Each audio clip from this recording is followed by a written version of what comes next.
berjanji dan ku bersumpah setia, demi Tuhan dan negara akan ku korbankan jiwa.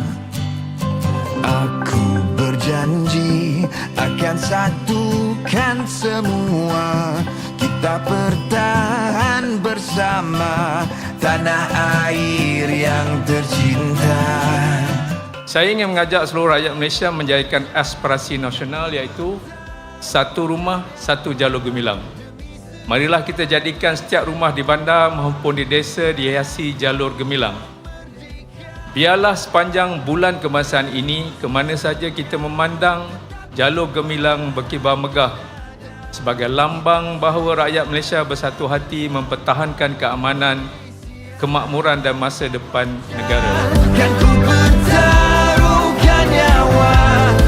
Semangat kemerdekaan, semangat cintakan negara, sayangkan negara perlu berada di dalam dada setiap masa. Marilah kita sama-sama mengibarkan jalur gemilang dan tunjukkan rasa cinta kepada negara. Terpahat di dada, kita sejahtera bersama Malaysia. Malaysia, Malaysia.